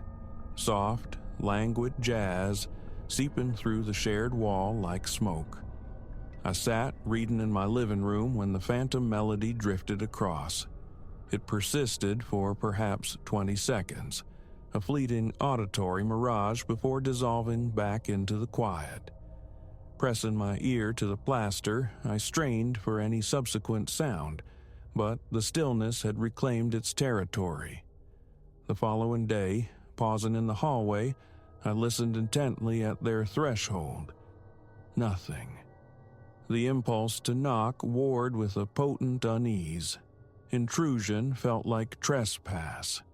I retreated. Several nights later, the music returned, this time near midnight. My bedroom shares a partition with what I presume is their main living space. The jazz notes were crisper now, slightly amplified, yet still restrained. It lingered longer than before. Drawn to my own window, I scanned the street below for an external source. Emptiness. Then, shifting my gaze across the narrow chasm to my neighbor's window, I saw the curtains slightly agape. A dim, warm illumination pulsed within. I remained motionless, searching for movement. And then I saw him. Tall, clad in somber hues, dark trousers, a long-sleeved shirt. He stood with his back to the glass, oriented toward what appeared to be a mirror perched on a dresser or table against the far wall. A mundane act, I assumed, self-appraisal. Until I registered the detail that tightened a cold fist in my stomach. His reflection refused to mimic him. The man's shoulders rose, the intake of a deep breath. Yet the shoulders of his doppelganger in the glass remained stubbornly inert. His right hand ascended towards his face, a gesture to wipe sweat perhaps, or rub his jaw, but the reflection's hand stayed limply at its side. A sudden, visceral chill permeated my limbs. Disbelief warred with observation. I blinked repeatedly, convinced my eyes were deceiving me. A trick of the light? A second figure obscured? But no, the reflection was his perfect twin. Identical height, build, attire, except for its chilling autonomy. And then its head turned. I froze, rooted to the spot. The reflection's face pivoted, gazing directly out the window. It felt as though its eyes locked onto mine, though the man himself hadn't shifted his posture an inch. My heart commenced a frantic drumming against my ribs. A dull ache blossomed low in my belly. I stood utterly still, paralyzed by the fear of being seen, truly seen. The reflection's stare felt like a physical probe. A primal urge to wave, to shout, died in my constricted throat. The man before the mirror remained oblivious, facing inward, while his mirrored phantom held me captive in its outward gaze. Then, the reflection's mouth stretched, contorting into something that might have been a smile, or the prelude to speech. A soft creak echoed from the other side of the wall. Simultaneously, the light within the room winked out. The music ceased, plunging everything into abrupt silence and darkness. I stood staring into that black rectangle of window, breath coming in ragged gasps, a sheen of sweat cooling on my forehead. My hands trembled faintly. I sank onto the edge of my bed, the floor seeming distant and unstable. For a long while, I just stared downwards, attempting to stitch together a rational tapestry from threads of impossibility. Sleep offered no refuge that night. Morning found me seeking out the building manager, Mr. Martell, a man whose polite demeanor usually softened his slightly worn edges. I relayed the strange occurrences in the adjacent unit. He regarded me with frank confusion, stating unequivocally that the apartment had stood vacant for years. Had a new tenant slipped his notice? Could someone possess an illicit key? He remained adamant. Empty. He even produced records corroborating the last tenancy, concluded 5, perhaps 6 years prior. The owner had listed it for sale, unsuccessfully. Mr. Martell offered to accompany me to inspect the door. Upstairs, his knock elicited only silence. He inserted the master key, but the lock resisted, jamming part way. Unwilling to force entry without the owner's explicit consent, he apologized, promising further investigation. I returned to my apartment, adrift in a sea of frustration and disquiet. The lights, the music, the impossible figure at the mirror. These were not figments. That night, I consciously tried to banish the unease. Television, a microwaved meal, bed around 11. But sleep remained elusive. Every creak in the corridor sent jolts through my system. My senses strained, hyper-alert for any whisper from next door. Around midnight, a soft thump resonated against the shared wall. Subtle, intimate, the sound of a palm or shoulder pressing against the plaster. I slid out of bed, switched on a dim lamp, and positioned myself near the wall, ear pressed tight. A faint scratching emerged, the whisper of fabric against drywall. Then, undeniably, the jazz melody resurfaced, barely audible. My chest constricted.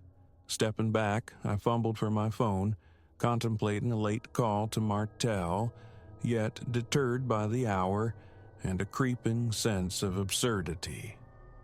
The music faded within moments.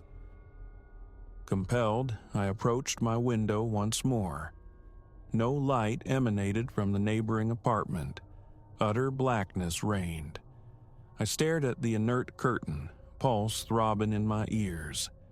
Then, a single bar of light flickered into existence. A lamp, perhaps, or an overhead fixture. Impossible to determine its source. It cast a weak, jaundiced glow. The curtain remained mostly drawn, but the gap persisted. Edging closer, keeping my own form shielded by shadow, I glimpsed him again. The man occupied the same space near the phantom mirror. This time, only his upper torso and shoulders were visible. His right arm moved with deliberate slowness, as if retrieving something from the unseen table.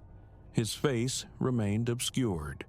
A second later, the reflection executed a completely disparate motion, leaning forward, seeming to peer intently into the glass itself.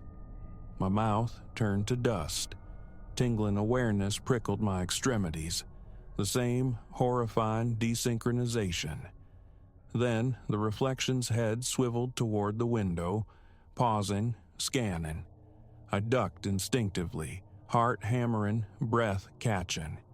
Terror tightened its grip. Risking a fractional peek over the sill, I saw the reflection's head still oriented my way, while the man's physical form appeared fixed on the mirror. The cognitive dissonance was staggering. Suddenly, the reflection raised an arm, index finger extending, pointing directly toward my hiding place. My body locked. A profound weakness invaded my legs, sending me stumbling backward, colliding with a stack of magazines near my desk. Pain flared as my elbow struck the table's corner. A sharp hiss escaped my lips. When I dared to look again, the window next door was dark. The remainder of the night unfolded on my couch, the television murmuring on low volume, a futile bulwark against the silence. Periodic glances toward the window revealed nothing, yet the expectation of seeing that glow, that figure, remained a palpable tension. Morning light brought Mr. Martel into the hallway, occupied with replacing a burnt-out bulb. I cornered him, recounting the previous night's music, the silhouette, the pointing reflection. Describing the mismatch felt inherently ludicrous, even as the words left my mouth. Martel's expression shifted from confusion to a subtle concern. He reiterated his pending call with the owner. Permission granted, he would open the unit. Could I be present? A shrug. As long as I disturbed nothing. For the ensuing days, I deliberately averted my gaze from that apartment. The music whispered once more, deep in the night, but I chained myself away from the window. Answers were imminent, I told myself. Martial would unlock the door, revealing prosaic emptiness, faulty wiring, perhaps the remnants of a squatter's brief stay or forgotten speakers rigged to a timer. I clung desperately to the shores of normalcy. Finally, a Tuesday morning brought Martel's knock. Keys jangled in his hand. The owner had consented. We stood before the door. He inserted the key. This time, the mechanism yielded. The door swung inward an inch, then stopped, obstructed. Martel applied pressure. With a scraping protest, the door lurched open, revealing a small barricade of aged cardboard boxes. Dust motes danced in the disturbed air, triggering a sneeze. Inside, the apartment exhaled neglect. Stale air hung heavy. The hardwood floors bore scars and fissures. We navigated the living room, scanning for any sign of recent habitation. Nothing. No furniture, save a solitary dust-laden table relegated to a corner. No seating, no bed in the adjacent room, no crockery in the kitchen cupboards. Water stains mapped cryptic geographies on the walls. Martel wrestled the blinds open, admitting weak daylight. My gaze swept the room, hunting for a mirror. None existed. A knot tightened in my gut. The space was precisely as Martel had described, vacant. Not a shred of evidence, no linens, no clothes, no electronics, suggested occupancy. The sole anomaly was a faint, lingering scent near one corner, reminiscent of old, faded cologne. I walked to the window that mirrored my own bedroom view. The curtain hung askew, detached partially from its rod, its heavy fabric coated in grime. I pulled it fully aside. The alignment was perfect, offering a direct line of sight into my room. I pictured myself standing there, peering inward. My eyes sought the corner where the tall man had stood.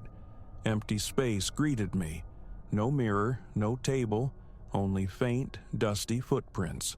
Ours, perhaps, or echoes from years past. Impossible to discern.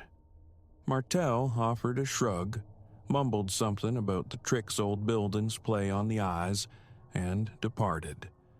I lingered, exploring the other rooms, a frantic scavenger seeking any crumb of explanation for the lights, the music, the figure, the reflection.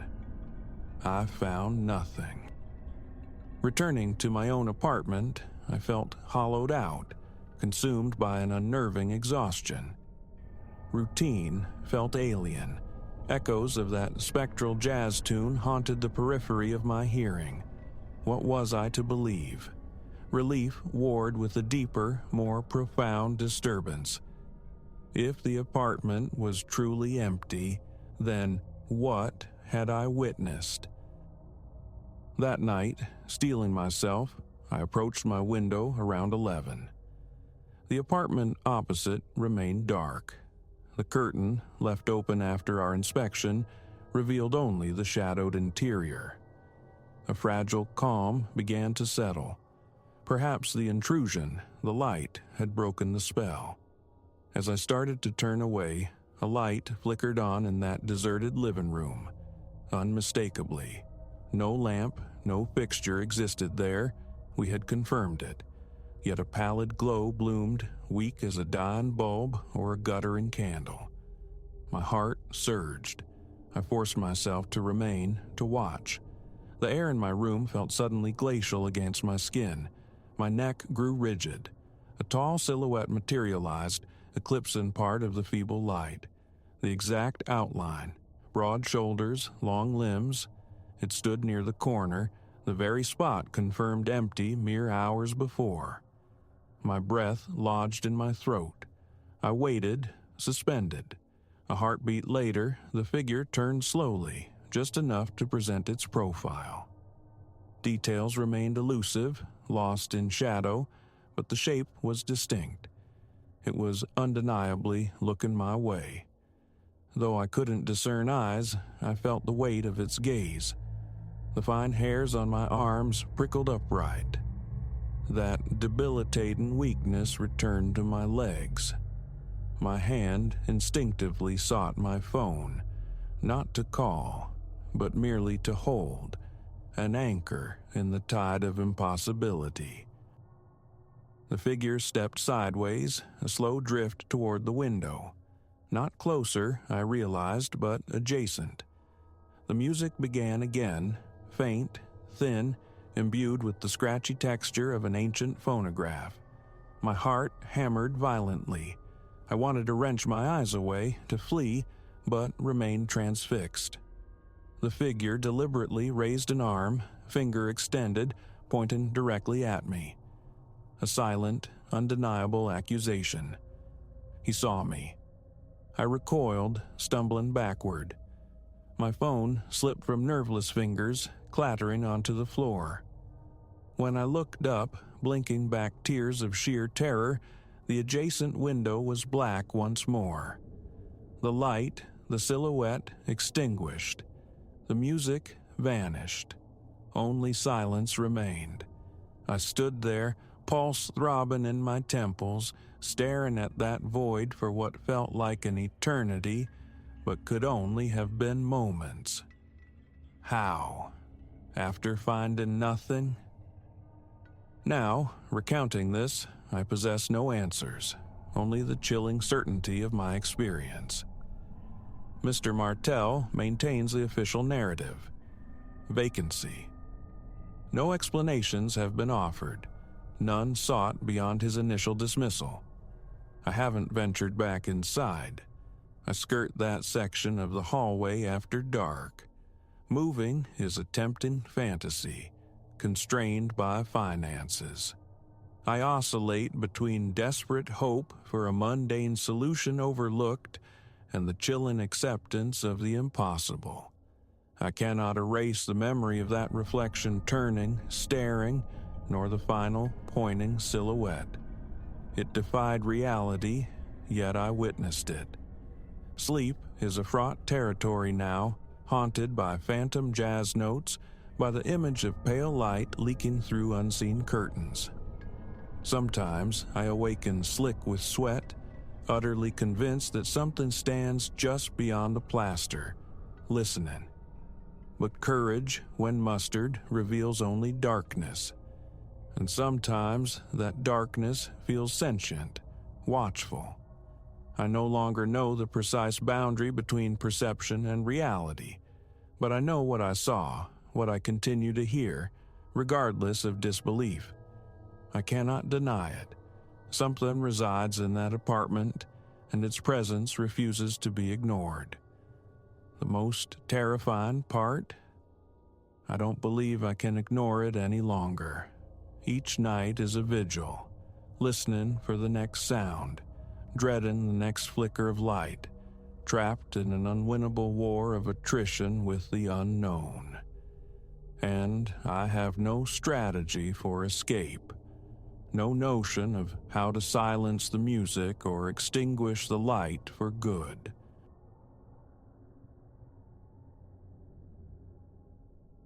Dusk was settling like fine ash when I reached the place, the cabin somehow diminished beneath the vast, bruised sky, less substantial than memory had painted it. A curt figure, the caretaker, materialized briefly, pressing a solitary key on a corroded ring into my palm. His words were clipped. He rarely visited, call if trouble arose, before he vanished back down the track in a plume of dust. I lingered on the low, warped porch, gazing out at the morass that began just yards away. Ink-dark water, unnervingly placid save for a slick membrane reflecting the sky's final, feverish orange. The air hung thick with the perfume of decay, wet leaves composting into mold. A scent I initially welcomed, the smell of solitude, ideal for the work I'd come to do. Damp air and quiet nights, I'd reasoned, were manageable prices for focus. My single duffel and a carton of provisions felt heavier crossing the threshold. Inside, confinement. A narrow cot, a diminutive table flanked by 2 chairs, a short counter serving as the kitchen. Brownish tide marks stained the lower walls, testament to the swamp's periodic incursions. A pervasive clamminess clung to everything. The very wood seemed to weep moisture. In one corner squatted a squat gas stove, its enamel chipped, clearly weathered by use. Cupboards yielded a meager collection: mismatched utensils, a cup, a couple of plates. Electricity hummed reluctantly. The lone ceiling bulb pulsed with an unsteady light. Through the thin walls, the swamp breathed its chorus. Frogs offered their guttural croaks. Something unseen slithered and hissed amongst the reeds. A tremor ran through me, dismissed as the static of arrival, of being utterly alone. My laptop found its place on the small table. Connection attempts proved futile. No signal bars bloomed. My phone, too, struggled, grasping feebly for service before conceding defeat. A minor inconvenience, I told myself. Distraction was the enemy of progress. Yet the isolation deepened, severing this frail outpost from the world beyond. When the sun finally submerged, the swamp outside became a void. Stepping back onto the porch, I found the moon hoisted high, illuminating a dense fog unfurling across the water like spectral linen. A splash echoed from the far side, swallowed by the mist. Then I saw them, faint glimmers within the fog, like distant bobbing lanterns near the water's surface. I strained my eyes. Larger than fireflies, these lights swayed with an eerie deliberation, sometimes occluded by the shifting vapor, only to reappear. My pulse quickened. I watched, breathless, for a full minute, anticipating their approach. They remained distant, weaving a slow, silent pattern. Curiosity pulled me towards the water's edge. The ground beneath my boots yielded, spongy, like treading on sodden velvet. Reaching the bank intensified the smell. Heavier now, acidic, rotten vegetation stewing in stagnant depths. Fog clung tenaciously to the reeds, forcing me to lean in to pierce the gloom. 50 yards out, perhaps, the lights flickered. I listened intently for voices, hearing only the muffled thrum of frogs, the sigh of wind through cattails. A subtle shift beneath my feet, a squelch suggesting water flowing just under a thin crust of mud, sent me recoiling. My arms tensed, heart thudding against my ribs. The raw solitude of this place pressed in. The lights persisted, indifferent. Retreat seemed prudent. Back inside, focus fractured. The strange lights haunted the periphery of my thoughts. I hammered out a few sentences, frustration mounting, then snapped the laptop shut. The buzzing overhead bulb grated. I flicked it off, plunging the room into near darkness. From a corner cabinet, I unearthed an old oil lamp. Its steady flame cast a warmer, dimmer glow, softening the cabin's harsh lines. After a time, a new sound surfaced. Faint, persistent murmuring from outside, like voices filtered through water. Holding my breath, I strained to decipher it. Silence fell abruptly. I placed the lamp on the table, stood utterly still, waiting. The susurrus resumed, intimate yet indistinct, like two people whispering just beneath the surface. A cold wave rolled through me, raising goose flesh. I secured the door, noting with unease its flimsy construction. Thin wood, a simple lock. Dragging the small table against it offered scant reassurance, a token barrier. Sleep offered little refuge that first night. The oil lamp remained lit, turned low, painting shifting shadows on the walls. Closing my eyes conjured images. The fog-shrouded lights, indistinct shapes moving in the reeds. Eventually, oblivion must have claimed me. for I awoke to profound silence. The lamp had guttered out, leaving a faint trace of smoke. My back protested the ancient mattress. Gray dawn seeped through the single window above the cot, illuminating damp patches on the ceiling, rivulets of old water stains tracing paths down the walls. Shoving the blanket aside, I rose, a dull ache pulsing behind my eyes. Daylight demanded exploration, a charting of this sodden territory.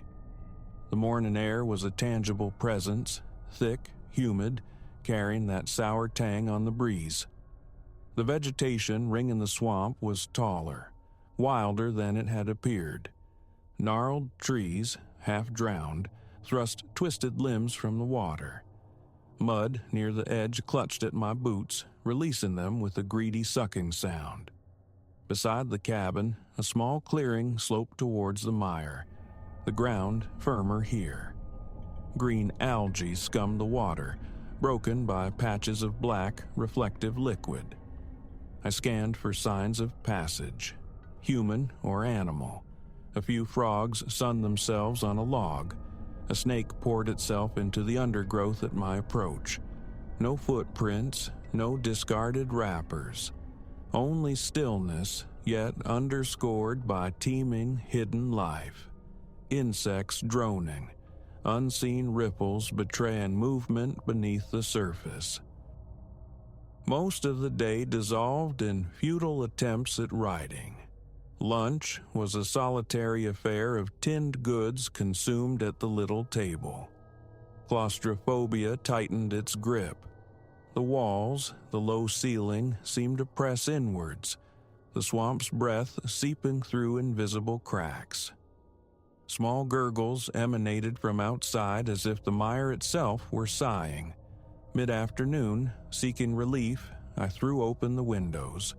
The breeze offered no respite, merely thicker, wetter air, but I left them ajar, hoping vainly to dispel the cabin's stale odor. An uneasy churning began in my gut, born of tension and the pervasive smell. The memory of those lights refused to fade. Toward evening, I ventured out again. Fog was already gathering, tendrils snaking across the water's surface. My boots sank into the yielding earth.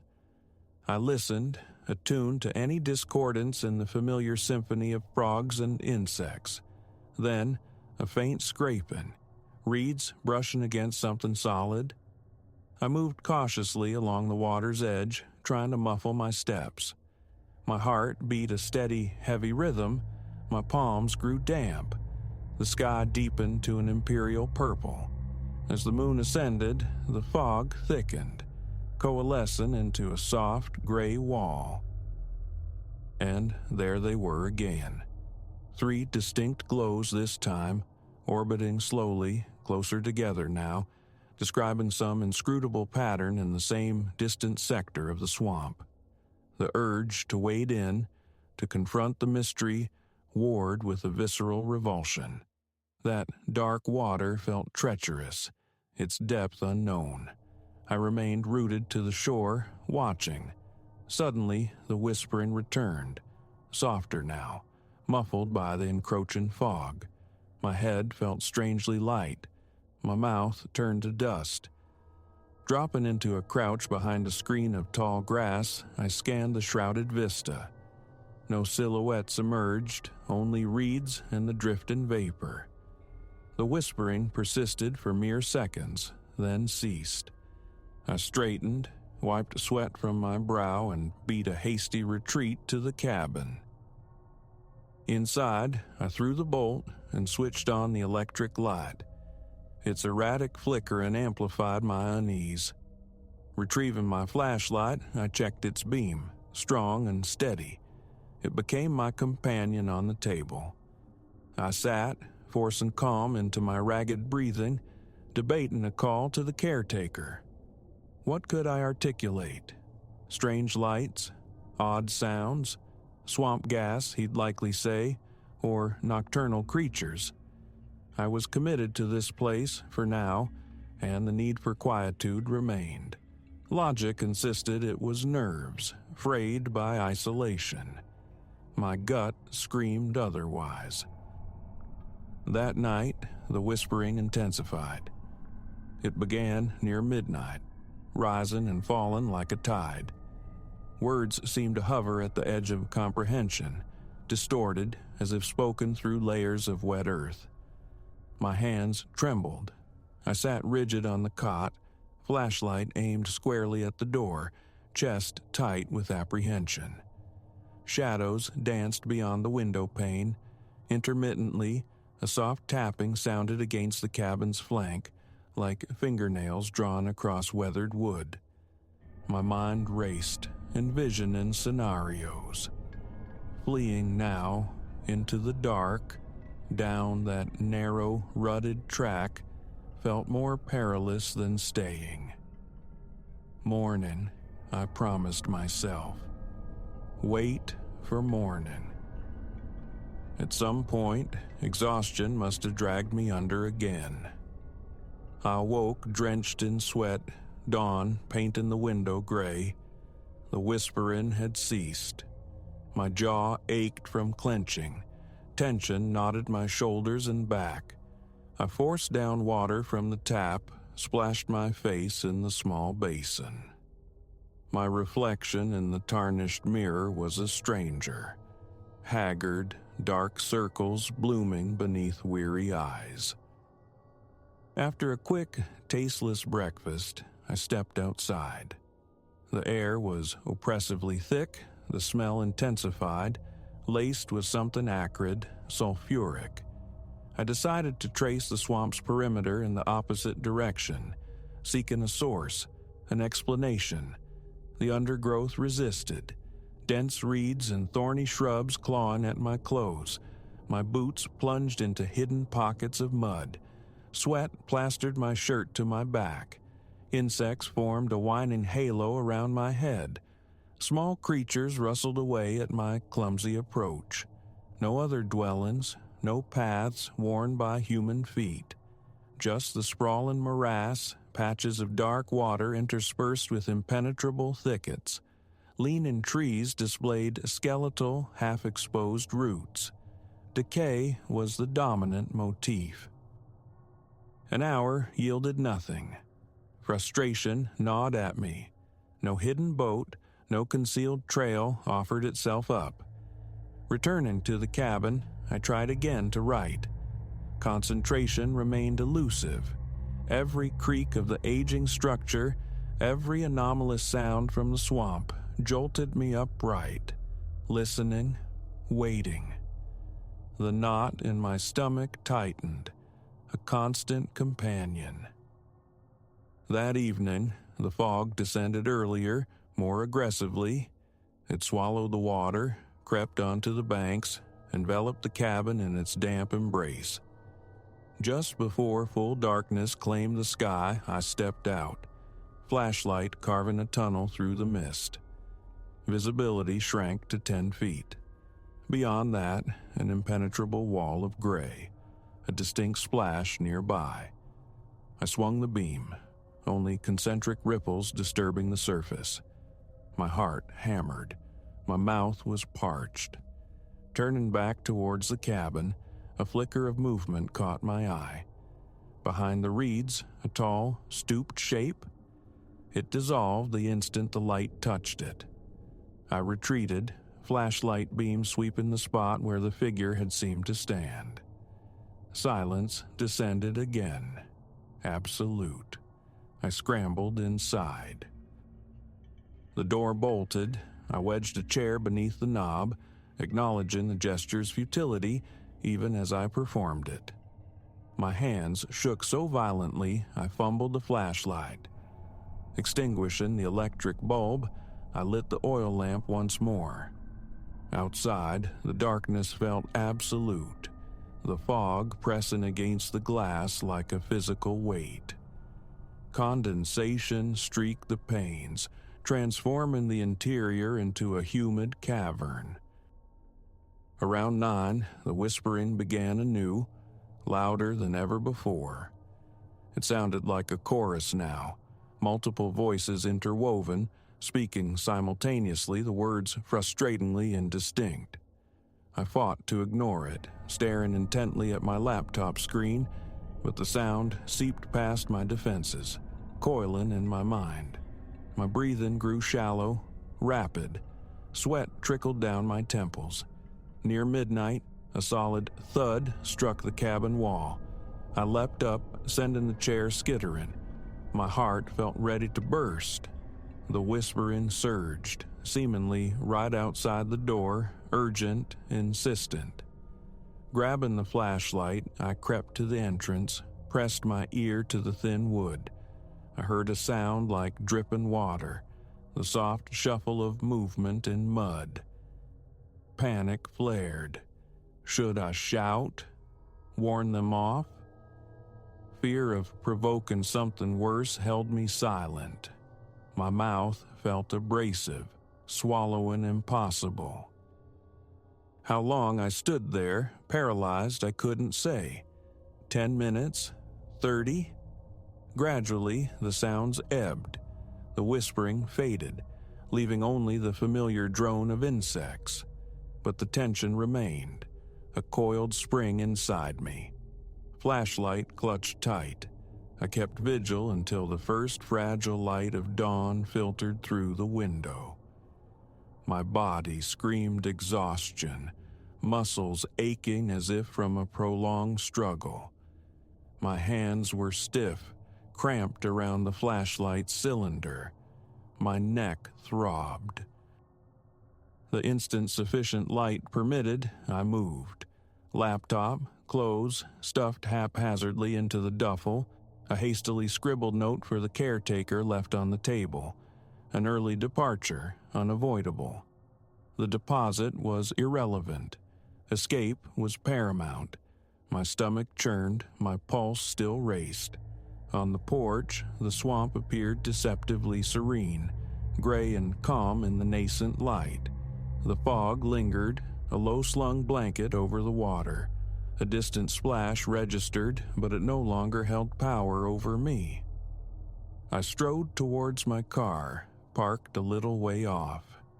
The ground felt treacherous, sucking at my boots. Glancing back repeatedly, I half expected some shadowed form to emerge from the reeds.